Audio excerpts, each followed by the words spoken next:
Tbilisi-based tam złoś suni melevan Amsa wszystko jest simlerebi Arada melevan Padlima sam szwenemos Więc dajmo nos Tbilisi ocean skapari I aragego.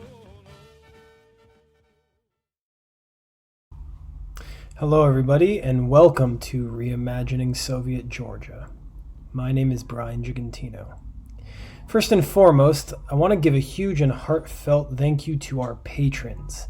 For those who have committed to donating $5 or even $10 a month, you are helping make this project not only a reality, but one step closer to actualizing our vision.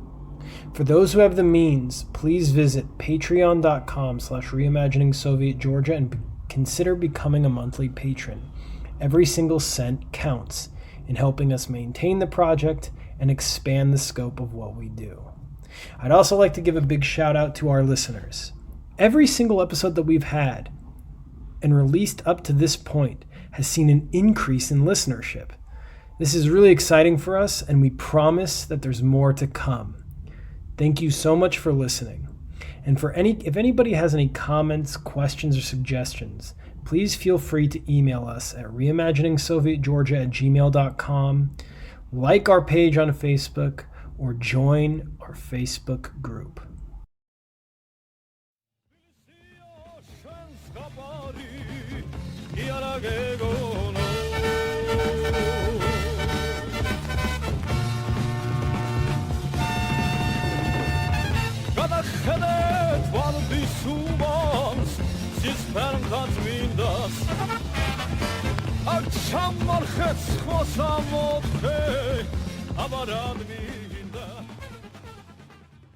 Here at Reimagining Soviet Georgia, we routinely like to ask, what are the social, political, and economic dynamics that shape how local researchers, historians, activists, and journalists produce ideas? This is because ideas are not abstract, but instead emerge from particular contexts. In Georgia, the dominance of a narrow national idea factors into almost all political questions, ideas, or calculations. One central pillar of this national idea is the Russia question. While ideas regarding Russia have a long and nuanced history in Georgian political society, after the 2008 Russo-Georgian War, a particular understanding of Russia within a concrete geopolitical and historical context became politically reified in the Georgian national consciousness. For Georgians themselves to question this amounted to something like treason. This has affected the space needed to ask critical questions not only about the future of Georgian-Russian relations, but about Abkhazia, South Ossetia, and Georgia's place in the world. For those who may have opinions that diverge from the national narrative, there are often institutional and political difficulties that face them that amount to being excluded from the bounds of what is considered legitimate discourse. Yet at the same time, a rhetoric claiming a commitment to Western values, such as freedom of speech, are instrumentalized by political elites, NGOs, academics, and pundits in order to claim that a democratic space for critical discourse in Georgia exists. But in order to better and more lucidly address the question of Russia-Georgian relations requires opening up more intellectual space for critical conversations that may or may not question the national narrative. But doing so at this juncture seems almost impossible.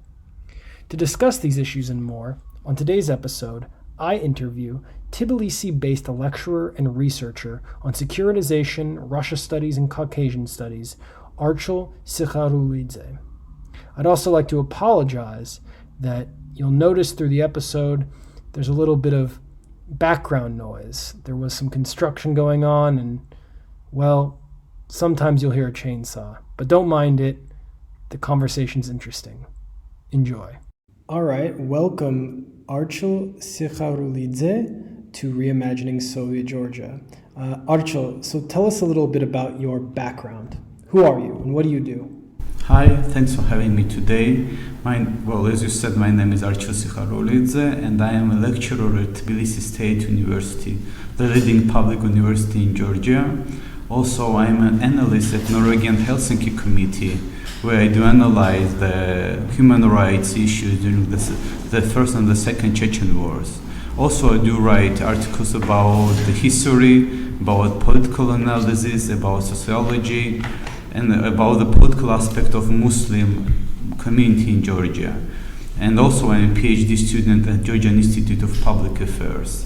Well, if we go back into retrospective, I was born in Tbilisi in 1988. My mom was from Tkhinvali region, and I grew up partially in Tkhinvali. My grandmother, she's from North Ossetia, so I grew up also in Vladikavkaz.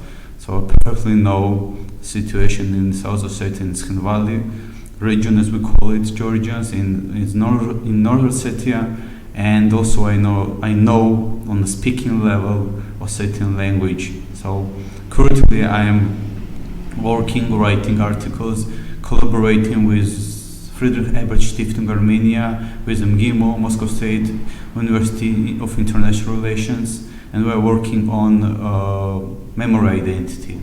How in Georgia, Armenia, and Azerbaijan people do reconstruct the history.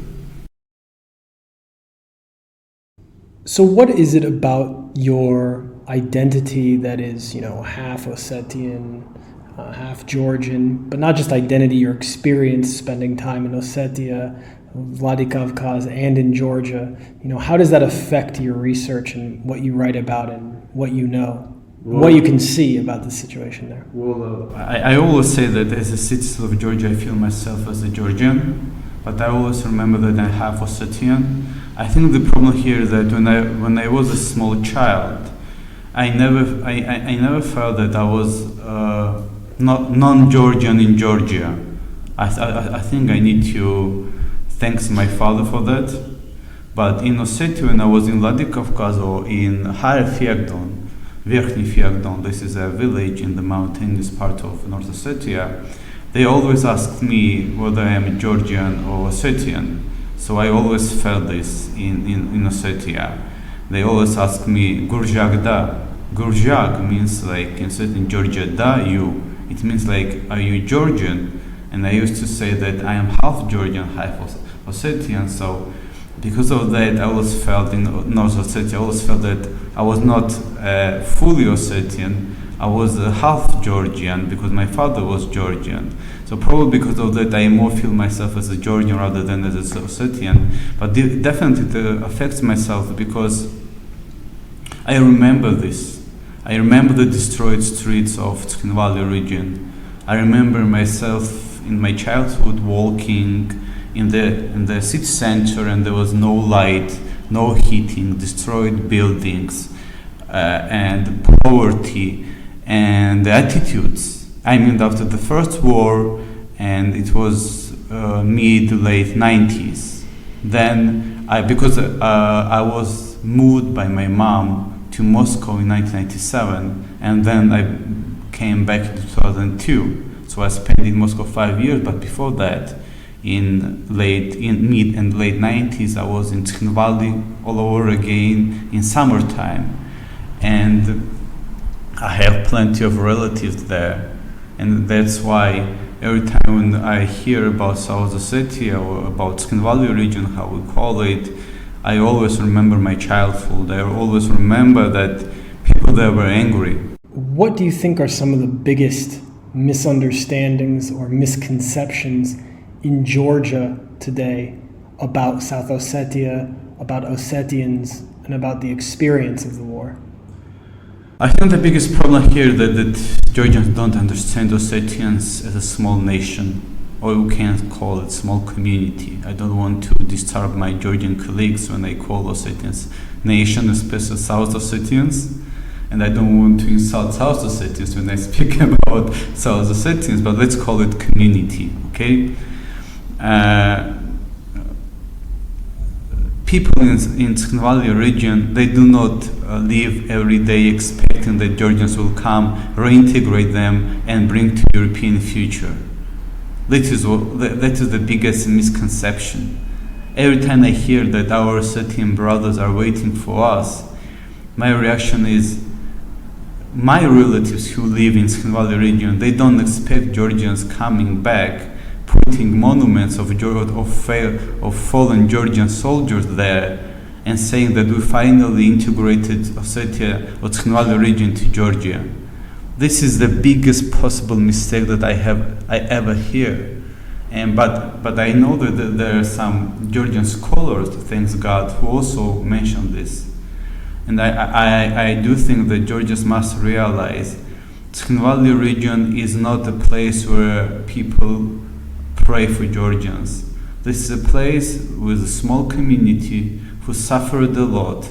And like Georgians who are small in comparison with the Russians, they have much more pain in their historiography. For them, a war with what they call it a war with the Georgians is even more dramatic than for us war with the Russians. And how so? How would you compare that? For example, this way that Georgians imagine Russia versus the way that the Ossetians imagine Georgia? Well, I mean, I had a small experience communicating with youth from Abkhazia, and I remember the representative of this youth, he spoke about the Georgians as we were barbarians who tried to occupy Abkhazia, tried to destroy Abkhazian people. And I remember I told him that to clap you need two hands.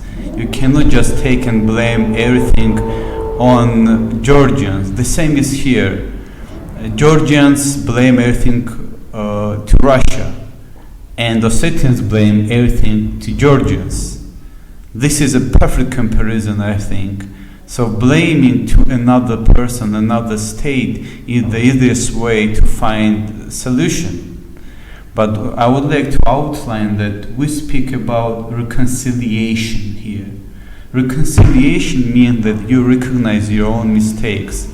And I don't think the Georgians, as a bigger nation, bigger society than Ossetians, recognize its mistakes. And I don't think that Ossetians are ready to recognize their mistakes. I think that Ossetians still live in this trauma, in this drama. And instead of sending them these messages, let's live together, let's forget about everything that happened, we need to really reconcile. We need to really recognize our mistakes, not on a demagogic level.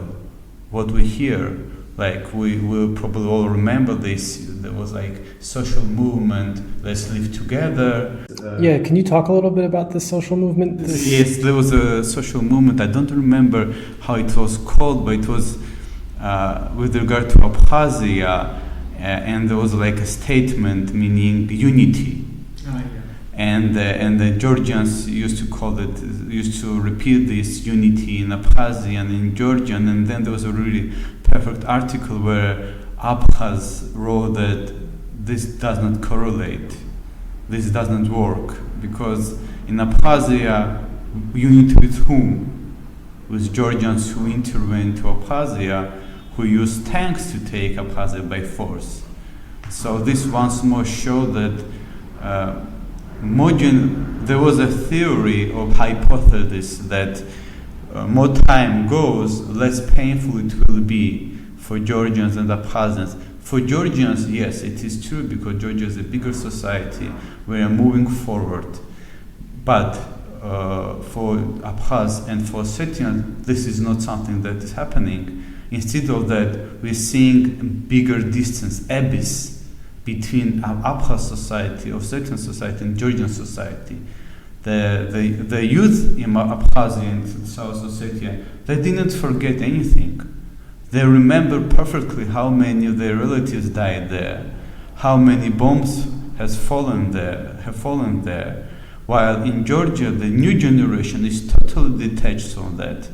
They only know that there is Abkhazia, there is other regions occupied by the Russians, by Vladimir Putin, and as soon as Vladimir Putin leaves, And as soon as Russia collapsed, and I hear this so many times from Georgian high officials, that sooner or later Russia will collapse, like Soviet Union collapsed, that we will return Abkhazia and Tskhinvali region. And if you remember, there was a anniversary, 10 years anniversary since the war in 2018, and TV shows were just fascinating in misunderstanding the situation, because I heard some former soldiers arguing that sooner or later we'll go to Tskhinvali, put a monument to the fallen Georgian soldiers. And my reaction was, wait a minute, if you speak about reconciliation, it means you must reconcile. You cannot go to the city center of Tskhinvali, put the monument for fallen Georgians. What about the fallen Ossetians? What about the fallen Abkhaz people? What about those who fell there too? That is when I realized that, unfortunately, my colleague from Tbilisi State University said that I didn't expect that after 10 years the situation will be even worse. So in the past 10 years, you're saying that in Georgian society, the understanding of the condition and the position of the Ossetians, and maybe even the Abkhaz as well, hasn't changed and hasn't really gotten better. It's gotten worse. It not only hasn't changed, but it got worse because the new generation who grew up on demagogic and on populist statements. If you on the statement that my country is occupied by Russia, we all understand this. Obviously, Russia has occupied 20% of Georgia. It's recognized this 20%. Okay, but I wrote for OEC Media an article that this is not the land without people, like it was in Palestine, the people without land and land without people. There are people on that land. And when you say that the Russia occupied 20%, it didn't occupy the desert. Well, there are people in Palestinian land too. Yes, there are people there. Yes. There were people there. That was very interesting. My lecturer always said that the biggest problem with this assumption that people without land and land without people, that there were already people there. Of course. Palestinians. Yes. So the same is here. Right. So Georgians are trying to repeat this formula, saying that the land without people and people without land, and speak about the refugees. What I noticed is that there is a real desire to erase the human beings and the human element, and on top of that, any kind of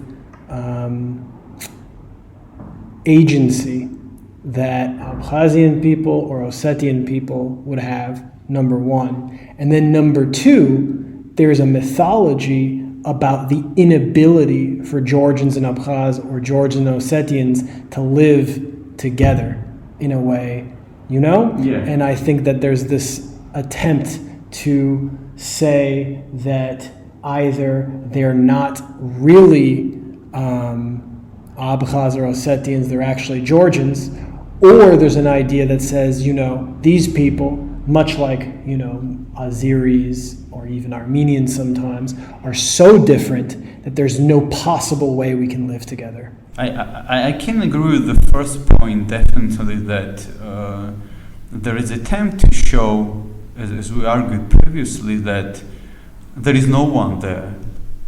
No? So there is a military base put by Russians, and that's all. And that those people who are there, they are not important. They are unimportant. And I would like to go back to my words, what I said. We have a Ministry of Reconciliation. If we do argue that people who are there are unimportant, and that these people, in comparison with the refugees we have, and we have 300,000 refugees in Georgia from Abkhazia, if they are unimportant, then with whom do we reconcile? I think this is the biggest question that we should ask ourselves. As I said, to clap you need two hands. If you recognize that there is on the other hand, we need to recognize that there are people we need to reconcile. And about the second point that you mentioned, I think that at some point the accent on Russia is so strong that Georgians forget that it's not Russians there. There are Ossetians also. We speak about 10,000 Ossetians living in Tskhinvali region. Yes, of course, we have a military base where there can be also 10,000 Russian soldiers, but what about another 10,000 Ossetians there? What about Abkhazians who are in Abkhazia? And what I frequently hear is that there are also Armenians, Russians buying lands, and okay, let's imagine that in Abkhazia we have minority of Abkhazians. So if I can understand this really quick, what you're saying is that in Georgia, the focus, the hyper-focus on Russia as the threat that is occupying Georgia, it wants to destroy Georgia, this idea basically prevents Georgian political society from being able to understand the most important thing in the question about Abkhazia and South Ossetia, which is the fact that in these two places there are actually people, Abkhaz and Ossetians. 100% right. You know, there is still a very prominent German politician, Dieter Boden, probably you know him. He was working on Abkhazia. And I remember he was dissatisfied with what happened to Palata Zakharishvili, the former Minister of Reconciliation. Why he was fired? Why Palata Zakharishvili was fired? You should ask yourself. Because his approach was, let's speak with these people. Not with the Russia, not with the Geneva coordination format. Let's speak with Abkhaz people. Let's speak with Ossetian people. Not with the Vladimir Putin, not with the Shoigu or Ivanov. Let's speak with these people. Let's have some platform without Americans, without Europeans, where we can directly speak with Abkhazians and ask simple questions like, why can't we live together? What are the obstacles? And Palata Zakharishvili was dismissed because of that. Because Georgian political elites, they concentrated, absolutely focused on one simple issue. Russia is occupant. We all understand that. And Dieter Boden, I remember why I remember Dieter Boden, he said, if someone expects that at some point Russians simply leave and then Georgians will come to Abkhazia and hug Abkhazian friends, this is the biggest mistake that I can ever imagine. You mentioned a number of times that the process of reconciliation with Ossetians and Abkhaz has gotten worse. And we just discussed how the Russian question has played this huge role in that. But also the other point, and this pertains to the article that you recently wrote about the European Union and Georgia's history or non-history of being a part of Europe. I'm curious how the role of Western funds, nonprofits, grants, and a political dependence on the promise of European integration or Atlantic integration, joining NATO, what role this plays in preventing the ability for Georgian society to reconcile with South Ossetia and Abkhazia. And I bring this up because the way I see it is that the obsession with Russia is fueled in part by this idea that there is the European Union in the West and there is Russia, and they are in a historical post-Cold War, post-Soviet tension, geopolitical tension, political tension, and that Georgia's role is to choose between the East and the West. And as we know, that this is a not true, and that this is it's a much more complicated dynamic. But what's interesting is that the European Union giving so much money to these reconciliation efforts, making demands of the Georgian state in the reforms that it will introduce in order to get funding or get support, yet at the same time is politically reinforcing the thing that actually makes reconciliation impossible. And so I'm curious, what do you think about that? Do you think that that's, what does the role of the European Union and the United States mean for reconciliation on the Abkhaz and the Ossetian?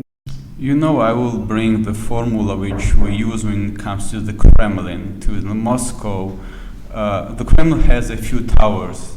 What it usually means that the decision is not being made only in one place, only by Vladimir Putin. Maybe he is the chief commander, but still there are different sources of information, different towers, different interest groups which affect the decision-making process. So when we speak about America and EU, I think that they both have different towers. So definitely there's a neoconservative group like McCain Institute who probably say that you should either decide you are with us, with US, with the West, or you are with Russia, and maybe they have some strict demands. And maybe they affect, because definitely when they give grants, scholarships, you have obligation to sign the document and say that, yes, I do share your values, yes, I do follow the rules, yes, I do accept the term that you put in. But in the same time, and I didn't mention it, when I started participating in Russian-Georgian dialogue since 2015, it was actually financed by British embassy in Tbilisi. So it was the British embassy in Tbilisi supporting Georgian young scholars to meet Russian fellow colleagues. And I remember we had a perfect visit in Moscow and in Grozny, in Chechen Republic. For the first time since the Second Chechen War, the Georgian delegation visited Chechnya. It was a unique case. So what I want to say here is that definitely there are powers in US and in EU who would like to force Georgia to make this, solid decision and to separate Georgia from Russia. But in the same time, I think that majority of our colleagues, grants and scholarship, their goal is not to push Georgia away from Russia, but to make Georgia Europeannized, as we call it, to make Georgia European. But they do not demand from Georgians to become fanatics of this European path. And why I call fanatics, because when you meet people who are working on European organizations, on American organizations, they speak as they were fanatics of these organizations, not able to go beyond the terms and the narrative that they have there. And this is definitely complicates life. For example, I know there was a case when representatives from separatist regions or from Russia met Georgian officials. They wanted to speak Russian, and the reaction was, we do not speak Russian, Russia is the occupant, and we refuse to speak Russian. If you refuse to speak Russian, the question here is, how are you going to talk with the Abkhaz and Ossetians? You do not know Abkhaz language, you do not possess Ossetian language. How are you going to speak? What is your main language of communication? I think this is very important to ask yourself. When we speak about this, just an example, European integration and visa waiver issue, and we try to attract people from Abkhazia and Ossetia, yes, but for them, their main center of attraction is the Russian-speaking world and not English-speaking world. And this is very important to understand. You're somebody who is critical of these dominant narratives in Georgian academia. And one of them in particular is this question of, the Europeanness of Georgia. There has been a lot of academic incentive to justify the inherent Europeanness of Georgia. And as we know, there is a historiographic tradition where Georgia's Europeanness has been long discussed. But the other side of it is that it's always been a question about whether or not this is true. If it is true, what does it mean, right? There's a difference between, say, aristocratic 19th century Georgian nobility and social democrats, and then in their expressions of what Europeanness and the EU, or Europeanness, in Europe mean. And so what do you, as a scholar in Georgia who tries to complicate some of these very embedded and entrenched narratives, how do you approach this problem? Do you come across any pushback or criticism for the types of ideas that you talk about? And what are some ideas maybe that you have that push back against some of these dominant narratives in Georgia? Well, first of all, when I criticize the idea of Europeanness, I do not criticize it meaning that Georgians are not Europeans. I mean, nowadays, I think that Georgia is a classical Eastern European country. I think that Georgia is an Eastern European country because Georgia finally started thinking about the Europe in general. So what I mean here that previously, before 2012, 2020, 2021, everything that used to come from Europe was accepted here as sacred, as something that we cannot debate. Nowadays, thanks to political elites in Georgia, we can finally debate issues. And I think this is something that transforms Georgia from being post-Soviet country to Eastern European country. We started criticizing Europe, finally. We started questioning ourselves, is Europe Europe? Is Georgia Europe? And if it is Europe, how far we can go in becoming European? That's very interesting, especially when it comes to LGBTQI pride, probably, that rise some tremendous issues. How Georgia is going to be European if Georgia is not ready to accept some values that is entrenched and embedded in European Union. This is the first issue. The second issue that I always ask myself, if Georgia is a European country, and you probably know that some Georgians argue, and Salome Zurabishvili, the current president of Georgia, said that Georgia is one of the oldest European countries. I ask myself, but where was the Europe by that time? And if Georgia is the oldest European country, then please show me where Georgia is mentioned in European historiography. Just some 10, 15 years ago, Georgia actually was put to Asian countries, not to Eastern European countries, not to Europe at all. And finally, what I usually criticize highly is that if Georgia is not the oldest European country, and I do think that Georgia is not the oldest European country, when was the time when Georgia started becoming the European country? And what do you mean saying European? I think this is a very interesting question. That there's a construction of what European means, right? There's a political basis. European is not a trans-historical category. Well, look, if we speak about liberal values, liberal democracy, if we speak about all these issues that we have countries that have the same, but they are not European countries. If we speak about European future for Georgia, we are still not European country because we are not members of European Union. So the first question I have, Georgian Europeans comes from what? You mentioned the First Republic, the elites who aspired to get connection with the Germany in Great Britain, but these were elites.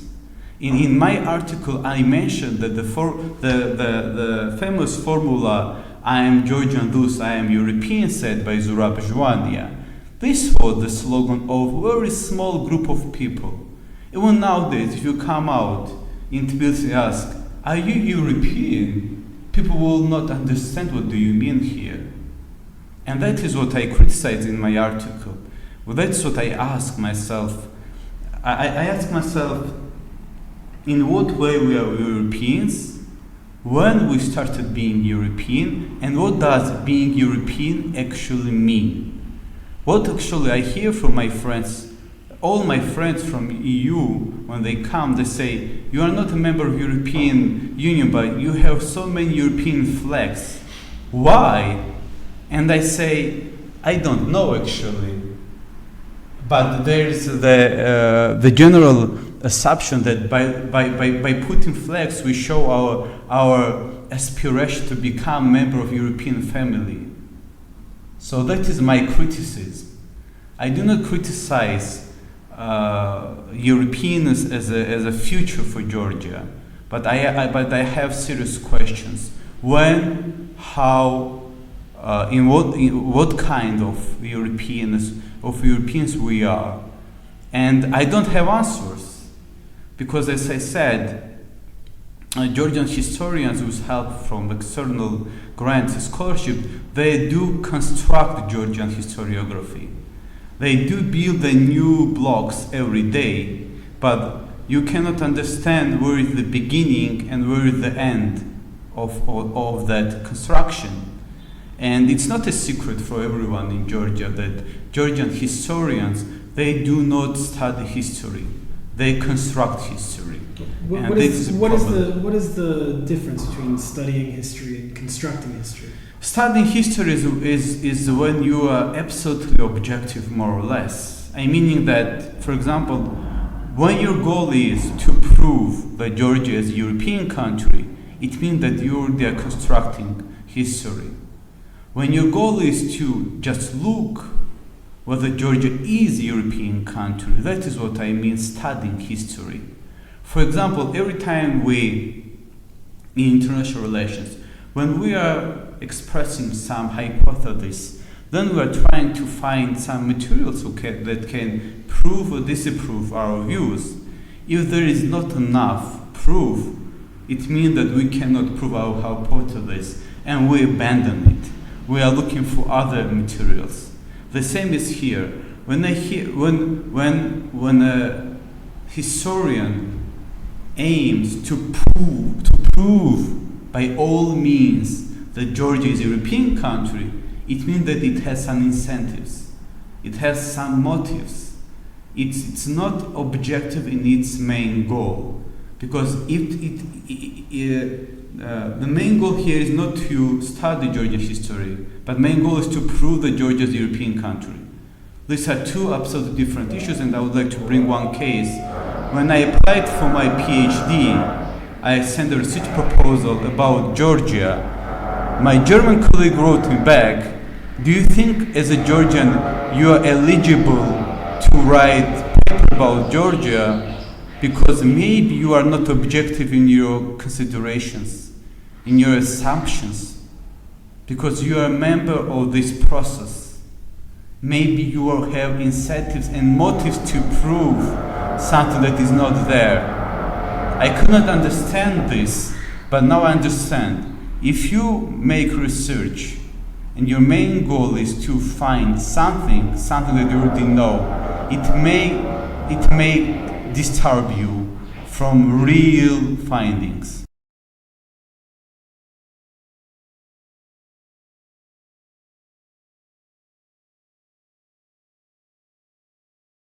You mentioned earlier that you have this term, scholarly patriotism. Yes. And that's what that is, basically. not only scholarly patriotism is the term that I use for the post-Soviet space. It means that scholars who write, they write usually because they have grants, and they sign the document where they say that I have these obligations, I have these terms, and because every time they make some assumptions, they express some views, they always think about the consequences. I had an experience, I remember, during the meeting with Russian colleagues, where we discussed the topic and expressed my view, but all of the Georgians stayed calm. And I remember I asked, "Don't you share my view?" They said, "Yes, we share, but these are Russians." And what was the comment? It was about, I don't remember, about Abkhazia or about Ossetia, but they said they are Russians, we are Georgians, we are citizens of Georgia, and we cannot express this view openly. I remember my comment was, "But why did you come here then?" As a scholar, I came here to openly discuss the issues. I'm not a diplomat. You know, it's funny because I was told by a Georgian academic that there is more academic freedom and intellectual freedom in Georgia than in Russia. Well, I will definitely not agree with that, only because look at Russia, how big the country is, how many universities it has. Now look at Georgia, how small Georgia is. How many really serious scholars do you know? How many really serious institutions you know? I mean, take MGIMO, Moscow State University of International Relations. You can have the communists, liberals, neoliberals, neoconservatives, pro-Putinists, anti-Putinists. Yes, nowadays the situation is worsened generally, but you can meet there everyone. You will never, ever, ever in your life meet anyone like that in Tbilisi State University. I can't imagine anyone coming out saying that I'm communist and I'm going to teach some basics of Karl Marx at Tbilisi State University. I can't imagine myself as someone teaching, for example, at Tbilisi State University, some critical thinking about the Europeanness of Georgian identity. And you know, all of what you're saying, you know, our project, we're investigating the Soviet past of Georgia. Yes. And what's interesting that we've come across is exactly what you're saying, is that there is an academic and intellectual pressure to not investigate the Soviet past in a complex and nuanced way in Georgia. I think it's like persona non grata. Yeah, persona non grata, exactly. And so what you have are, for example, nonprofit organizations that quote unquote research the Soviet past. I'll say like SovLab or Yes. IDFI. And what they do is they create the idea that the entirety of the Soviet past can be reduced down to individual events, right? 1937, the Massive terror, repressions, and that's it. Now, around the world, scholarship on the Soviet Union has advanced beyond that, right? Yes. In the West and in Europe and other places, the Soviet Union is being engaged with even by anti-communists in a more nuanced way. And what's interesting to me is that this is, there's an inability, and so what we've come across is that there is a political pressure, an academic pressure, and a scholarly pressure not to investigate it. But then when you talk to normal Georgians, older people, almost all of them will tell you that things were better in the Soviet Union, daily life was good, there was, of course, some problems, but things, worked a little bit. Yes, of course, nothing, there were things that There were ups and downs. That was life, and that distance between how normal Georgians who have not seen their conditions improve in the Soviet period versus how the actual scholarship is being basically, I would say in Georgia, repressed, quieted down, suffocated. I would say blocked. Blocked. And the reason is because it's a very simple thing, is that it seems to me that one of the main reasons is that Georgians don't want to accept how good the Soviet Union was for them, their privileged position in the Soviet Union, and the fact that they were central in building the whole thing. Right? Georgians were more Soviet than the Soviet Union in some ways. And so but if one was to investigate the Soviet Union from the Georgian perspective on its own terms, you would then have to accept the fact that there is no distance between Georgia and the Soviet Union. Soviet Union is not external. It's not Russia. It's actually Georgia. Georgia is as much Soviet as Russia is, you see? Yes. And that, it's been shocking to me how historians here don't want to really accept this. But instead what you have are Western-funded NGOs who do things like, we are going to, talk about the repressions, 1937 only, or we are going to use the archives, the party archives, for example, near Akhmeteli Theater, yes. that they want to use those archives for what? Not nuanced historical research, but to help the families who were victims of repression get money from the state. And that's fine, but it doesn't do justice to this very multi-layered, dynamic story. And also, last thing I'll say is the development that happened, right? On a non-political, if we just talk about economics, right? The development that happened in Georgia during the Soviet period, industrialization, economic development,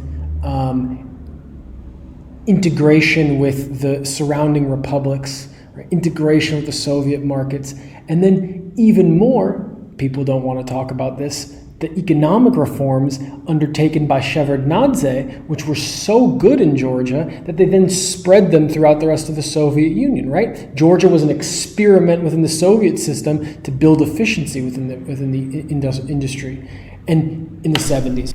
I think you are very right in saying that, just a few days ago I had a meeting with my Russian colleague who said that he had interviews with Georgian scholars, and Georgian scholars said that we applied to Shota Rustaveli Foundation, this is a leading Shota foundation in Georgia, and we said, can we investigate Russian-Georgian relations? Can we investigate Russian-Soviet-Georgian relations? They said no. So simply saying... Wait, what do you mean they said no? So, you probably know that before you apply to any grant, you can have some unofficial communication and find out what are the terms, what are the topics that you can investigate. And my Russian colleagues, and I knew that before this discussion, he said that those who I interviewed, they said that you can apply to Shota Rustaveli Foundation and say that I'm going to research like German Empire and Georgian relations. I can research Turkish-Georgian relations, but as soon as I say that I would like to investigate Georgia and Soviet Union, not massive repressions or something that is attached to repression, you get probably this is a bad topic, and you are not being financed. I remember in 2014 when I published my book, Russia 1991-2008, in Georgian, I called the Soros Foundation and said that I wrote a book, can I publish it? And they asked me, what's it all about? I said, it's about Russia and Georgia. They said, well, Russia is not actual now. It's not the topic that we should research. It was in 2014 during the Crimea period. Just think about this. Georgian academia is not free, it's unfree. There are universities, maybe private, where you can have definitely some scholars with different standpoints, but when you go to the leading Georgian institutions like Tbilisi State University, Ilia State University, you won't be able to find any more or less normal subject on Soviet history. Probably the only exception is Timothy Blowell, who teaches Soviet history at Ilia State University. But the accent is always about repressions. And it actually works. If you ask a young generation what you know about Soviet Union, they will say massive repressions. But as you mentioned well, what about the old generation? If the Soviet Union was all about massive repressions, then why so many old generation members say that Soviet Union was so good? I am sure my grandfather was repressed in 1930s, if I am not mistaken. But still, even my father used to say that during Soviet Union, he was not a communist, he was anti-communist, but he used to say that there were plenty good stuff happening in Soviet Union. What kinds of things does he talk about? Well, about education, about stability, about income. That, I mean, he gone through the 90s, he gone through so many disasters, hunger. We lived without lighting, without heating in Tbilisi in 90s. So he spoke about all these issues, about education, that Soviet education was very firm and solid. School education, higher education, yes, there was corruption. No one, I mean, that is when you said what is the difference between researching stuff and between trying to prove something. When you research stuff, you find that there were abusers, there were victims, and there was a Soviet Union, and there was a Georgian Soviet Union, and Georgia was pretty successful in Soviet Union. But because your goal is to say that Soviet Union was bad, you do not put this good stuff somewhere close to in the book. You put it behind. So initially you start with all negative, and then you mention somewhere in the bottom the positive sides of Soviet Union. But as you well mentioned, Soviet Union was not something apart from Georgia. Georgia was an inherent part of Soviet Union, and we received a lot from Soviet Union. And even nowadays, if you go outside and, for example, you speak about Green Belt, or about the way the buildings are built in Georgia now, they always compare to Soviet Union, not with the Russian Empire, not with David Akhmashinabeli as a builder, with Soviet Union all the time. So the question is always I ask myself when it comes to Georgian Europeans too, if the Soviet Union was so bad, why then do we compare so many stuff with Soviet Union?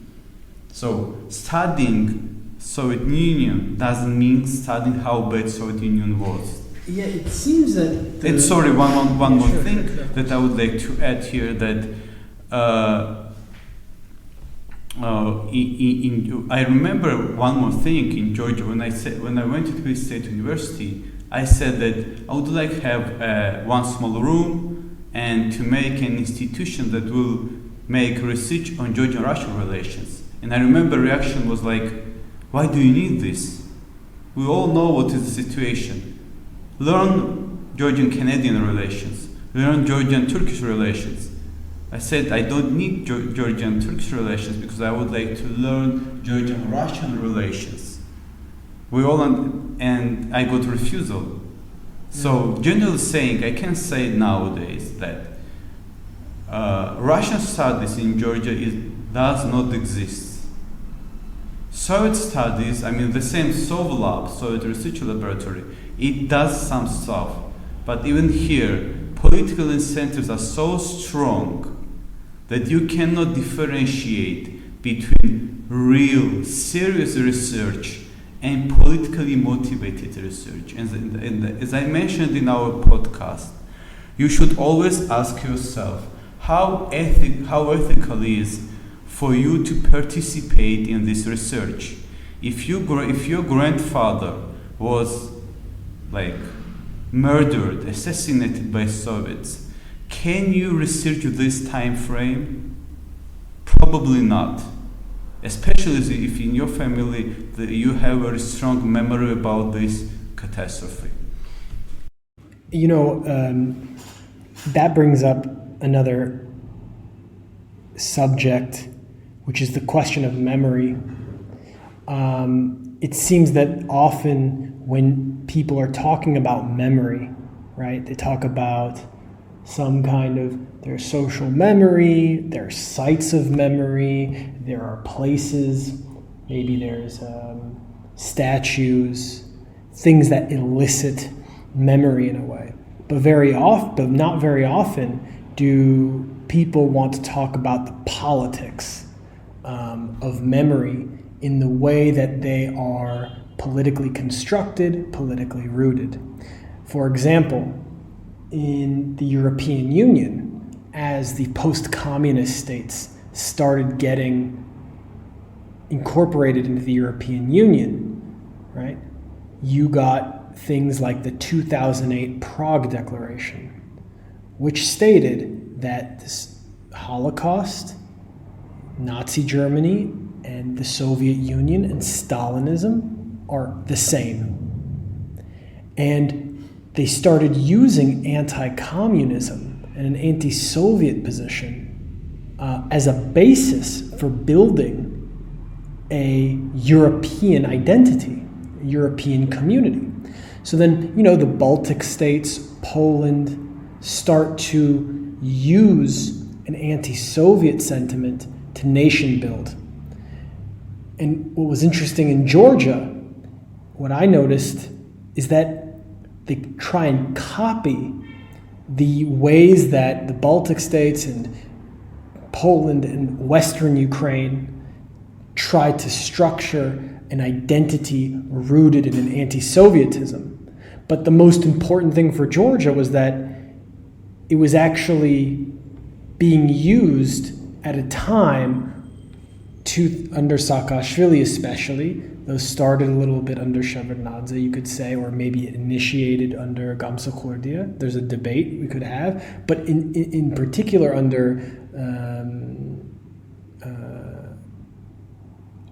Saakashvili, the nation is being built in a new way. And the way that nation is being built is to say, we are the most anti-Soviet state that exists. We are the most Western. We are going to basically become a political colony of the United States. We are going to structure this new national identity of Georgia as being not only authentically European, as we've been discussing, but the most authentically anti-Soviet. But at the same time, it was done in such an extreme way, I think, because of the fact that things were so good here. That the state wasn't just trying to be radically Western, the state was also trying to be radically, politically anti-Soviet as a basis of which it could build up and try to structure this capitalist economy, unify the nation, and nation build. But the one thing that I think the important point, though, is that it's not because Georgia was oppressed in the Soviet Union. You see? It's actually the opposite. It's not because Georgia was a colony of the Soviet Union. It's actually because it's the opposite. It's because Georgia was so important, strong, powerful, and benefited, famous within the Soviet Union, structuring Soviet culture, that the politicians, the elites, nation builders, at the time that the European Union and the West are doubling down on using this anti-Soviet memory to structure something, right? That the Georgian case says, well, we are the most authentically that, when in fact, the historical research, in my opinion, shows something quite different. Well, I think that we can all agree that Georgians were the most pro-communist during the communist regime. And I can say that we are now the most pro-European and most anti-Russian now. I think this is what Georg Derlugan, the Armenian sociologist who lives in America, perfectly said, that we just changed the side of the coin. But it is the same coin. So what we have here is that Georgians, and historical, I think it's proven. I don't think that we can argue opposite that Georgians were the most pro-communist during the Soviet regime. If you go to archives, you can find that before the 9th of April 1989, Georgians were highly communist. And at the same time, what happened next, that they turned to the highly pro-European, what means that we didn't learn anything by the end of the day. Because if we learned our lessons, we could probably realize that being European, it doesn't mean to be a fanatic. Right, and you know the other thing, just to add, is that it seems like in Georgia also very often,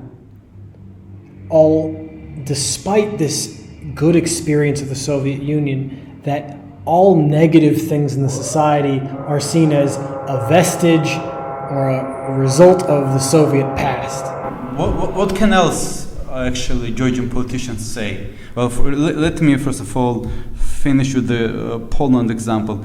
I said this before. I think that we're going to the Polonization process. What does that mean? Polonization, it's like Polonizacja from Russian. It's like doing the same stuff that happened in Poland.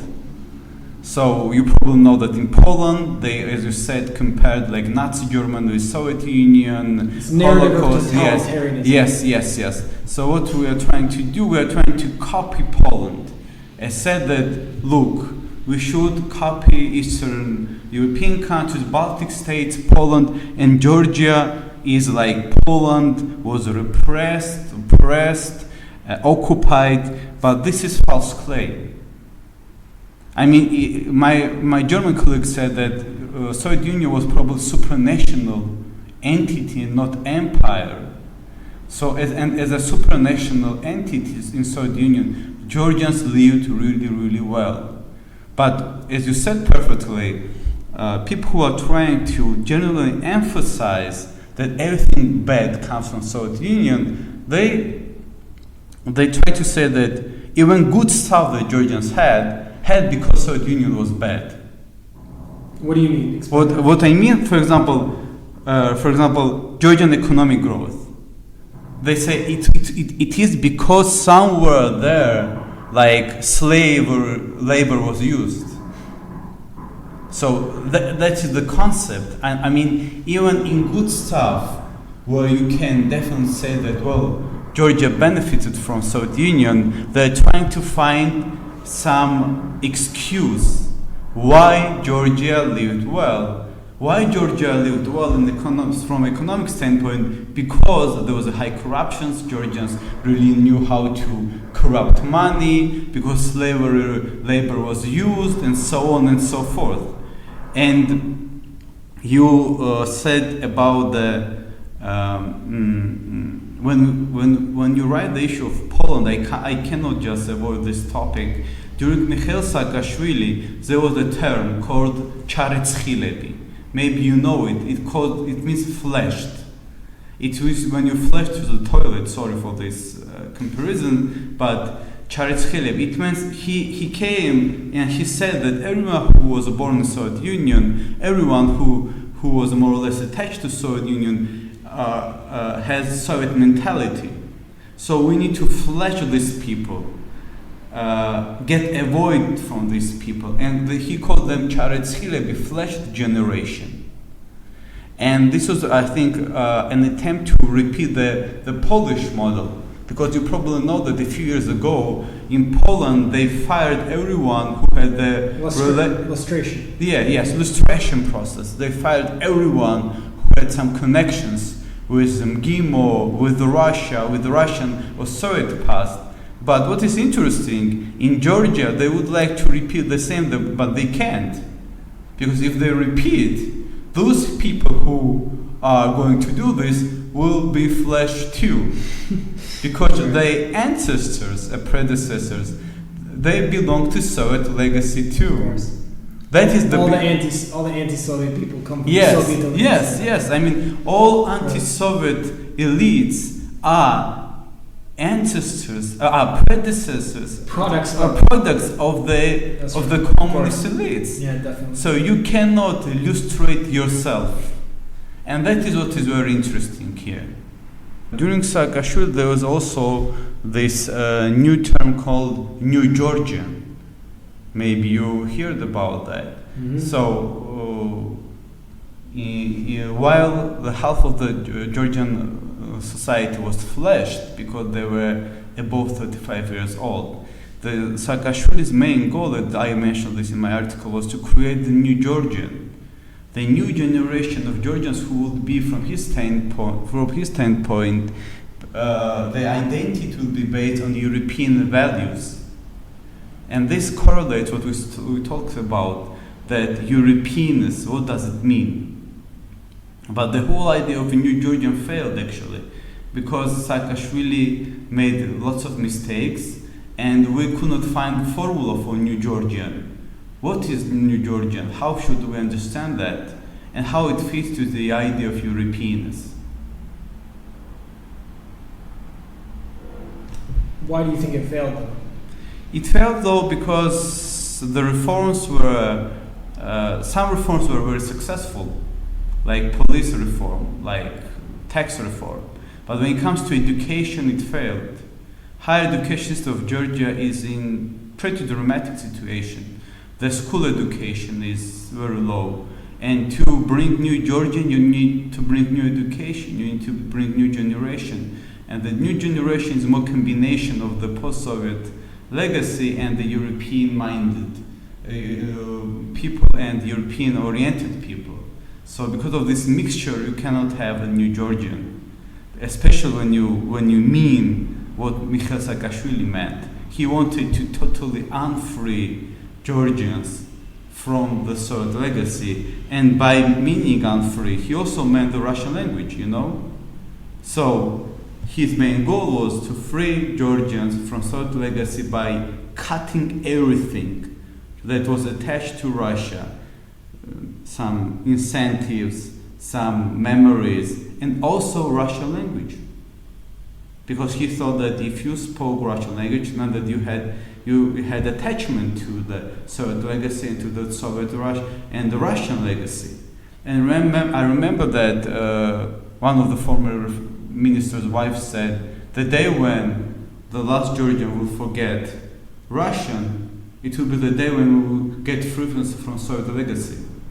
This was a way, again, to sort of separate Georgia from the Soviet legacy, to say that they had nothing to do with it. It's a Russian imperial external other. Yes, to build New Georgian who had nothing in common with Soviet legacy, nothing in common with Russia, to build the wall.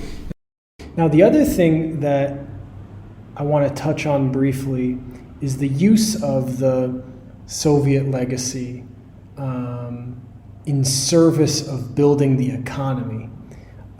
This is also a lesser discussed aspect, but the idea that, when Bendukidze and Saakashvili wrote about, the radical catch-up reforms, the idea that not only are we European, but that free market economics, right?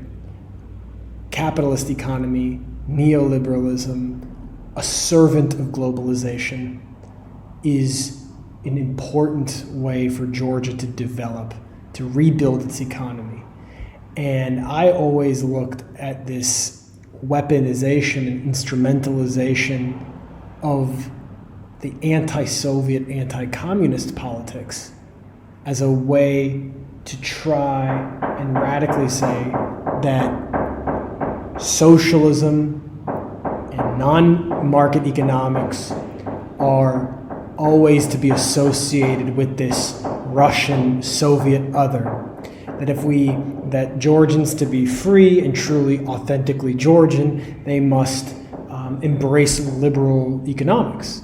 So that was one thing. And then the second part was to say that if you were to question whether or not social issues should be considered as more important than some abstract national ones, right, then you can be associated with this, Russian enemy, right? And to me, that has been one of the more disturbing aspects of the anti-Soviet memory politics, is that as a process or a product of consolidating this Georgian nation, they also made discussion about working class issues, social issues, wages, the empowerment of working people, almost impossible within the discourse. Well, I think Kahab Bentukidze was a product of himself. I mean, you probably know that he worked in Russia Federation for years, and it's not a secret that actually it was Vladimir Putin who gave him permission to come to Georgia. So Kahab Bentukidze did what he knew, shock therapy. And what was the idea of shock therapy is to privatize everything as soon as possible. And as you probably said, questioning such stuff would have been considered as an attempt to remain in Soviet Union, remain in socialistic mindset. And this would have led you to serious problems and troubles. Because after the collapse of the Soviet Union, people started thinking that the reason why Georgia fell dramatically, it was because of Soviet Union, because of the way Soviet Union was built, because of its socialistic way of handling stuff. And the best way to get out of it was to make absolutely opposite, right, to privatize it, to sell it. But it's interesting, right? Because the narrative now is, well, the Soviet Union was built bad, that's why we have all these problems. Not actually the reality, which is the reason you have problems is because it collapsed. But as I said, the best, if, as I said, like my colleague Lincoln Mitchell, the former professor of Columbia University, said, if you ask proper questions at proper time, you can be easily called pro-Russian. So if you ask these questions, if you say, how can all problems come and derive from Soviet Union, that usually you are pro-Russian, because people don't have answers on that questions. How can you blame modern urbanity, for example, urban development, on Soviet Union? How can you blame non-existence of Georgian economy on Soviet Union nowadays? But you still can, because it is the easiest way to solve the issue. And also it actually obstructs the ability to ask real questions about sovereignty. Yeah. For example, if you think about what sovereignty means, right, the ability to have autonomous control, or sovereign control is a better word, of a nation, economy, the politics. Right now, there are plenty of ways that Georgia does not have sovereignty that don't actually get interrogated because of this, right? For example, dependence on foreign grants, or, for example, this obsession with foreign direct investment as a measure for how the economy is doing, or the freedom index for how the economy is doing. These kinds of questions, or even large development projects being outsourced to foreign companies, right? So much of the Georgian economy is already not sovereign. So much of the Georgian political process is already not sovereign, but it's not sovereign in ways that don't necessarily have to do with Russia. No, of course not. And that's the part that another way that the hyper obsession with the paradigm and the presence of Russia, paradigm of Russia as a way to make sense of all the political problems of the country, prevents asking these critical questions. Obviously, but I think that the Georgians get used to it. I mean, I think the Georgian elites decided that Georgia is a small country, and the only way it can survive, it can give up its sovereignty, at least partially. That's why, this obsession with NATO and EU membership comes from. And that's why I think that Georgian elites are ready to give up sovereignty partially to build better Georgia, as they perceive it, better Georgia. So I'm not surprised that they are ready to do it. And you probably know that nowadays more and more social issues arise, because after the 30 years of economic development, people still question. We privatized everything. We sold everything we could have sold. Where is prosperity? Why we don't live as good as we at least lived during Soviet Union? And the answer is nowhere. And I think that's why I will say that I think that the Georgian elite has no economic plan. I think the Georgian political elite, they mainly use this NATO EU membership, Russian threat, Abkhazia and South Ossetia, Tkhanvali regions as an excuse not to provide real economic development plan. Yeah. How are we going to socially defend people? How are we going to set minimum wages? And so on and so forth.